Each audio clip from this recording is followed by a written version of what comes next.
Welcome to Iron Sharpens Iron. My name is Jeremy Nettles. I am the evangelist for the River Ridge Church of Christ in Newburgh, Indiana. If you would like to stop by and visit us, you can find us at 5600 Van Road, and we gather at 9 a.m. on Sunday mornings for Bible study, again at 10 for our worship period, and then we meet again at 4 p.m. on Sundays for an afternoon worship. Today's program is the result of a question that I received. I respond to most of these questions directly rather than doing it here on the show, but I love getting these, especially when they make for a good topic for this medium, so keep them coming. I'll paraphrase the question here. Is it okay to be cremated? Okay, so first thing out of the way, the second thing we should do is to define our terms. What is cremation? I think you probably know already, but in the interest of precision, we're talking about the practice of deliberately burning the fleshly remains of a human being as a means of disposal. This is in contrast to the more standard practice of burying a body in the ground and other methods like putting in an above-ground edifice like a mausoleum. Then we've got burial at sea, where the body is weighted and then dumped overboard, and several other more unseemly ways of handling human remains. These would include suspending bodies in the air for scavengers to eat, deliberately composting corpses for use as fertilizer, dissolving a body in acid and pouring it down the drain, donating it for use in medical research, or even refusing to let earthly remains decay. The ancient Egyptians used mummification for this purpose, and more recent times have seen at least a handful of examples of human taxidermy. And today, through cryonics, a handful of people entertain some hopes of eternal life through entirely physical means. Whatever you think about cremation going in, it's obvious that there are some problems with a lot of that stuff. There's no teaching in the Bible that condemns the practice of cremation. There are a couple of specific related examples, though. Let's look at them. In Leviticus chapter 10, let's read the first 3 verses of the chapter. Now Nadab and Abihu, the sons of Aaron, each took his censer and put fire in it and laid incense on it and offered unauthorized fire before the Lord, which he had not commanded them. And fire came out from before the Lord and consumed them, and they died before the Lord. Then Moses said to Aaron, "This is what the Lord has said. Among those who are near me I will be sanctified, and before all the people I will be glorified." And Aaron held his peace. Number one, who did the burning here? It wasn't men setting these corpses on fire in order to dispose of them. It was actually God who did it. Number two, was this just the disposal of a body? No, it wasn't. It was a deliberate punishment. It was a means of killing them, not just of disposing of their already dead remains. So it's not exactly cremation, but it does tell us something at least. God isn't universally against human bodies being burned up. That's not an answer, but it is a start. Fire was used as a punishment for Nadab and Abihu. There's some symbolism in that, I suppose, but mostly, the symbolism aside, it's just about killing them. It's the consequence of their disrespect for God and His law. This is not the only place that we can find something like this, not even the only one in Leviticus. If we turn over to chapter 20 and read verse 14, just for one example, there are others. If a man takes a woman and her mother also, it is depravity. He and they shall be burned with fire, that there may be no depravity among you. This is not the only example of God decreeing these sorts of punishments by fire. We also see this in action, not this crime, but this sort of punishment later on in Joshua chapter 7. The Israelites here are in the process of conquering the Promised Land, and they fail to conquer a piddly little village called Ai. Eventually, they figure out that someone has disobeyed God's orders and pilfered spoils from Jericho recently. The name of that individual was Achan. So Joshua sent messengers, and they ran to the tent, and behold, it was hidden in the tent with the silver underneath. And they took them out of the tent and brought them to Joshua and to all the people of Israel, and they laid them down before the Lord. And Joshua and all Israel with him took Achan, the son of Zerah, and the silver, and the cloak, and the bar of gold, and his sons and daughters, and his oxen and donkeys and sheep, and his tent, and all that he had. And they brought them up to the valley of Achor. And Joshua said, "Why did you bring trouble on us? The Lord brings trouble on you today." And all Israel stoned him with stones. They burned them with fire, and stoned them with stones. God obviously took the offense very seriously. He caused the people to be defeated at the village of Ai. Once again, though, number one, who did the burning? Okay, well, this time it was human beings who did the burning, but number two, was this the disposal of a body? No, that wasn't its primary purpose. It was part of the punishment. So this is closer to cremation, but it's still not exactly our definition. And God turned away from his burning anger in the next verse, but does that constitute a blanket approval for the practice of burning people? Not necessarily. This was the punishment for a crime, and we shouldn't assume that it's even God's approved punishment for every crime. That's just not the case. But at least he doesn't consider what they have done to be worse than Achan's sin. We can say that much for sure. So that's something. But all of these so far have been judgments, either directly from God or in line with God's instructions.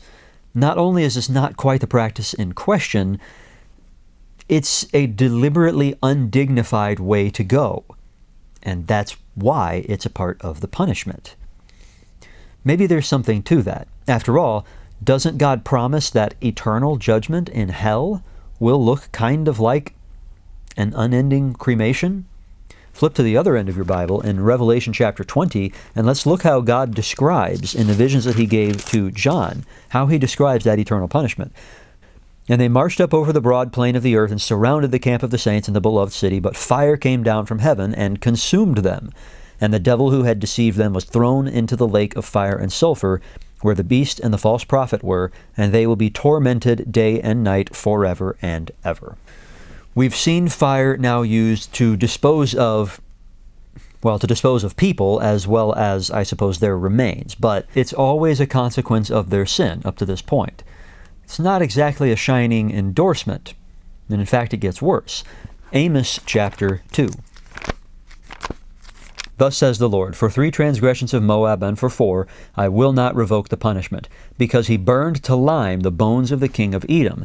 So I will send a fire upon Moab, and it shall devour the strongholds of Kerioth, and Moab shall die amid uproar, amid shouting and the sound of the trumpet. I will cut off the ruler from its midst, and will kill all its princes within him, says the Lord. Wow, God is really mad at the Moabites, and preparing to kill everyone in charge. Why?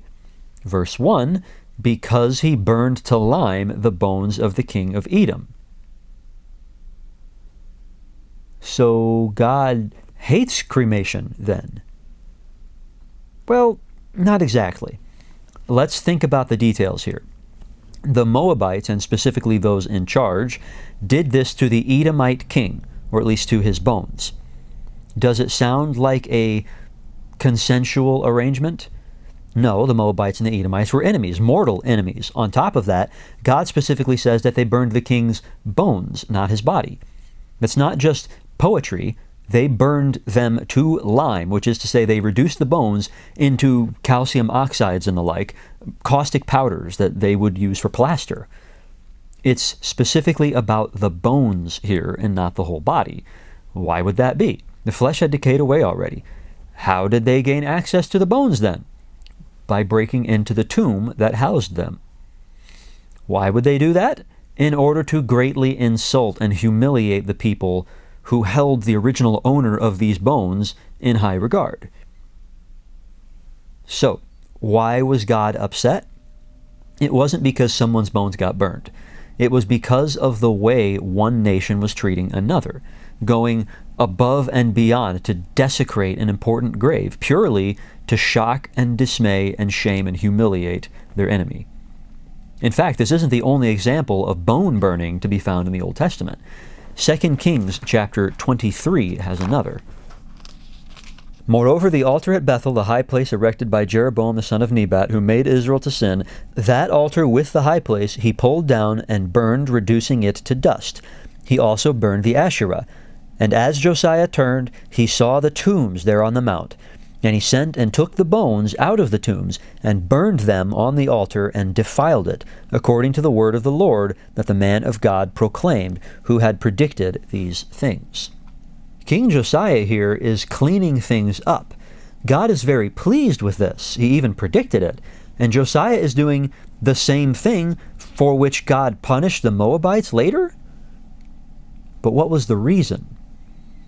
The Moabites were flouting the societal norms and deliberately being grossly offensive as a power play against the Edomites. Josiah was making sure that no one would ever want to use this altar to worship God in an unauthorized way again, because God didn't approve of that type of worship. It's a gross thing to do. That was the point. But it wasn't wrong in and of itself. The motivation made all the difference in these two cases. So what have we learned so far?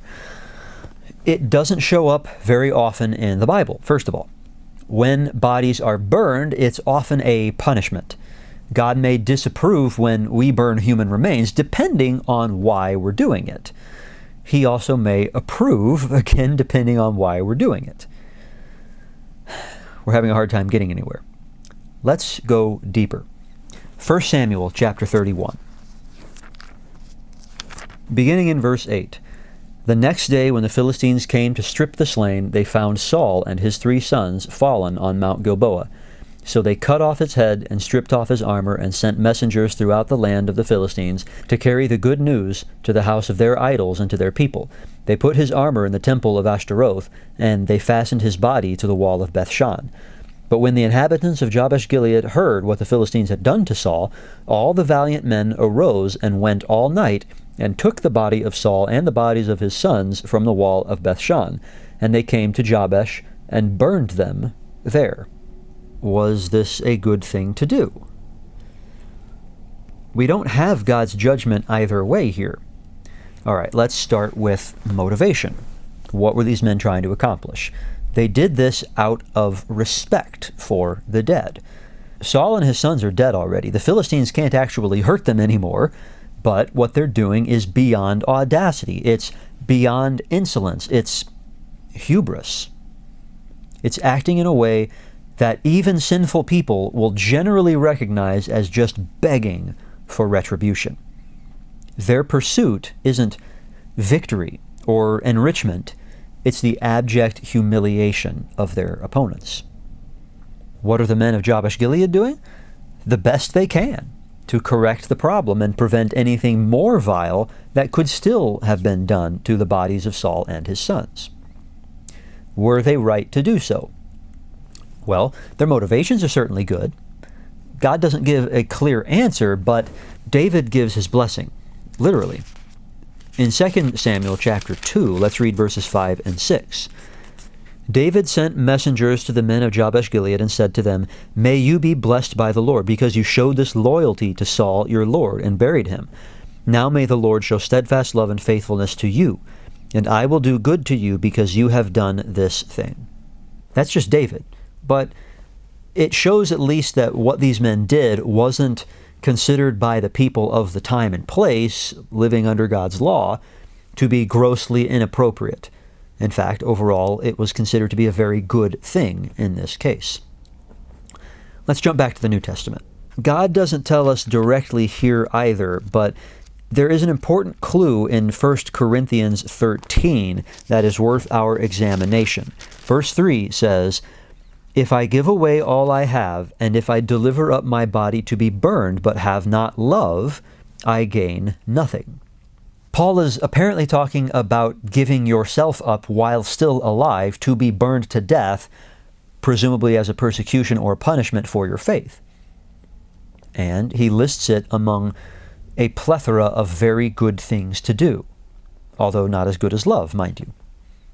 It's not quite the cremation question again, but it's tough to imagine why God would approve of someone willingly being burned up while still alive, but disapprove of the practice once the person is dead and can no longer exert any influence over what is done with his fleshly remains. That brings us nicely to the next point, which is that God doesn't hold us responsible for what other people do. After you die, do you have any guarantee that your body won't be cremated? And does that really matter? On the other hand, if God doesn't like it and you have a hand in cremating the remains of your loved ones, then, well, you may be in some kind of trouble for that. Similarly, if we make the arrangements ourselves and direct our survivors to have our bodies burned, then we can't really claim that we had nothing to do with their actions after the fact. But between all of these passages we've examined, surely if God had a major beef with the practice of cremation, at least one of these would have already alerted us to that fact. But that's just not what we saw. In fact, we never located an example of regular old cremation. It always came with an asterisk here, a caveat there. It's almost as if the people in the Bible just didn't really do this, at least not as a rule. Cremation is very cost-effective and takes up less space than traditional burial. There's a reason it's so popular these days. And if you're looking for a commandment from Jesus that says, "Do not burn the body lest your soul be burned for all eternity in hell," you're just not going to find any such thing. Really, what effect can you have once you're dead? I touched on this a moment ago, but it bears mentioning again. You can leave a will. You can make your own funerary arrangements. You can pay for the whole thing up front. But when you get down to it, you are relying on other people to do what you dictate. You're not in charge of them, are you?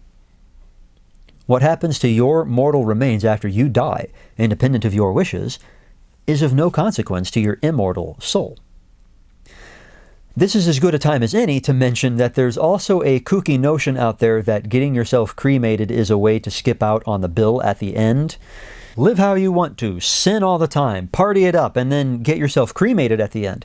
How's God going to resurrect and punish a body that's been completely destroyed and broken down to its constituent chemicals, indistinguishable from any other lump of carbon, calcium, and all the rest? There are many issues with this notion, but I'll stick with one that we've discussed already. What if your loved ones, should you have any with that sort of lifestyle, what if they choose to have you buried instead against your wishes? Okay, I do have to briefly mention as well, didn't God create the first man fully formed out of dust?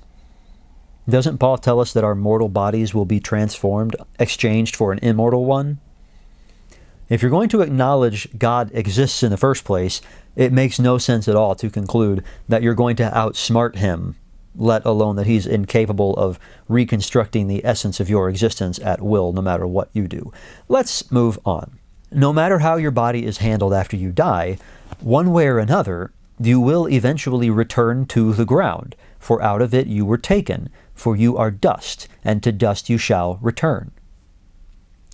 So that's the answer, right? You can go ahead and get cremated.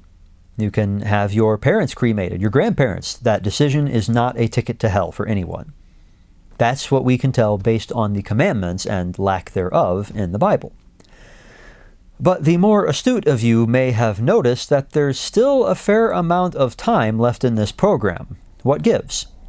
Well, I gave you the answer from the Bible to the question, is it okay to be cremated? The answer is yes. Now, let me give you my advice, also from the Bible. Don't do it. Don't arrange to have yourself cremated. And if your parents or other loved ones who will expect you to carry out their wishes wish for their remains to be burned away after death, try to convince them otherwise. If you can't, you shouldn't lose sleep over it. And if you just can't afford a more traditional arrangement, that's fine too. But you should do your best to avoid it. Didn't we just get through saying it's okay? All things are lawful, but not all things are helpful. All things are lawful, but not all things build up. Why did we have such a hard time finding cremation in the Bible? Because it just wasn't the prevailing practice for any of the cultures involved over a period of several thousand years. That in itself doesn't mean it's off limits or even inadvisable. We don't see a lot of air travel or smartphone usage in the Bible either. But this is a little different. Not only is it more important in the long term than those sort of menial affairs, but it's not like no one in the Bible ever had the idea to burn a body before. For heaven's sake, a disturbing proportion of these people were in the habit of burning away their children, often alive, on altars to Molech, or Chemosh or Milcom or other pagan idols? Why didn't they burn their dead? Think about Abraham. You can find this story in Genesis 23. We don't really have time for the text of it today. But when his wife Sarah died, he went through a long rigmarole to purchase a parcel of property from the people of the Promised Land. The Hittites sold it to him, and he buried Sarah there. Then he had himself buried there. Then his son Isaac was buried there, and Rebekah, Isaac's wife, and Jacob, Isaac and Rebekah's son, and Leah, Jacob's wife. Joseph, Jacob's son, made his family promise to carry his remains back from Egypt and bury them in the Promised Land. And they did as requested, 400 years later. Burials are important. Jesus, for that matter, think about Jesus. Oh my goodness, he was entombed for 3 days. He was buried in the depths of the earth. And then he rose again. And not only is that part of the way that God planned it, but there's an incredibly powerful symbolism in that. While we're at it, baptism itself is an imitation of that death and burial and resurrection. There is something viscerally compelling about a physical gravesite, about being able to go and visit it. Now that can be taken too far into things like ancestor worship, and sometimes it is. But the general idea, the ability to visit a place that, more than other physical locations, evokes the meaning of life and death, and the impact your forebears had on you and on the world around you, and the reverence we show to even imperfect people on the basis that they gave us something valuable, like life, or instruction, or example, or livelihood. That whole thing matters. It doesn't matter so much to the dead person, but it matters to you and to me. It is better to go to the house of mourning than to go to the house of feasting, for this is the end of all mankind, and the living will lay it to heart. Attending a funeral, or a gravesite for that matter, is partly about showing respect for the deceased, but mostly it's to remind you you're going to die one day too. Do you want your impact on this world to be burned up and scattered to the wind? Will you allow the influence and the memory of your father or mother to dissipate and practically vanish? Now, you can have somebody cremated, you can be cremated yourself, and still not have that happen. But it's a lot of effort, a lot of work, there's no guarantee, and it can be a lot easier. Wouldn't you rather have a physical reminder, especially one that requires you to actually pick up and go to visit it, by which you can honor father and mother long after they're dead? There are compromises and middle grounds and extenuating circumstances. And again, I'm not saying that it's wrong to cremate or to be cremated. I'm saying you should think about why you make whatever choice you make. And think about what you could do to further God's wishes through your actions. Let's go back to 2 Kings 23.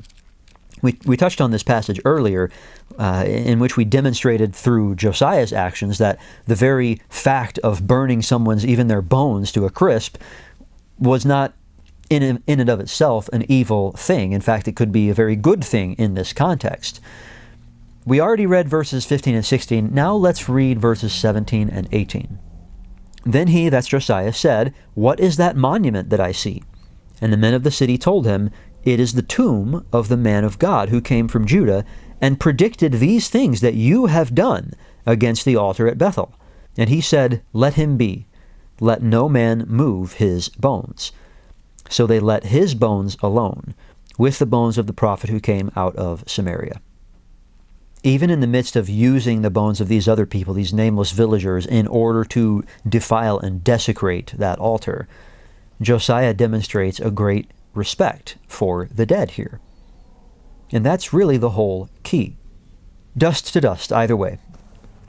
But there are reasons to honor and respect those who have gone on before us. So, in the end, having pretty much exhausted what God has to say about all of this, we have two major takeaways. The first one is important. The second one is earth-shattering. The important one is as simple as this. Respect your forebears. Respect them and try to live in such a way that they can reasonably respect you after you're gone. That's important. Now, the earth-shattering one. Far more important than whatever happens to your earthly remains, what happens to your spirit? God can do what he wants with your earthly remains. If your body is cremated, or if it's eaten by lions, or drawn and quartered, or kept in a freezer forever, or vaporized in a bomb blast, God can and will raise you up again. The question is not so much what will eventually happen with your body, it's whether you will rise to glory or to judgment. How much time and care have we put, even just today, into figuring out how to arrange for our physical remains after we die and it no longer really matters to us? How much care and effort have you put into preparing your soul for what lies on the other side of death? You could die at any time. Are you prepared? How much do the funeral arrangements factor into that question? There are more important matters to attend, aren't there? It's not just about how your children and grandchildren will remember you. It's not just a question of whether they'll ever bother to visit your graveside, ever put flowers on it, ever look at the pictures of you, ever remember that there once was a person named you who mattered for some reason or another. Maybe you won't even have a funeral. Maybe no one will even notice you're gone, because they certainly never noticed that you were there in the first place. God isn't like that. God doesn't forget. That's both encouraging and terrifying. It's encouraging because human beings fail and make bad decisions and hurt each other, but God is constant and doesn't change and never forgets. If the whole world forgets you, God remembers. It's terrifying because you know God can remember all the crummy things you've ever done too. You're one of those awful human beings who fail and make bad decisions and hurt each other, not to mention rejecting God, and I am too. But he wants us to be reconciled. He wants you to spend eternity with him, away from the cares and the struggles of this world. That's why he came to earth, to live as a man, to defeat sin and to defeat death, so that we could be cleansed, could rely on his righteousness, could become one with him, and thus be granted entrance into his kingdom, both now and forever. If you need to be buried with Christ, and then rise to walk as a new person, if you want to be a part of his family and his kingdom, then please get in touch with us at River Ridge. You can reach us at 812-550-6234 or info@riverridgechurch.org to ask us your questions or to sign up for a study, or you can find us on Facebook or YouTube to find out more. You can also join us at 5600 Van Road in Newburgh, 10 a.m. for Sunday worship. I hope to see you there. Thanks for joining me today on Iron Sharpens Iron.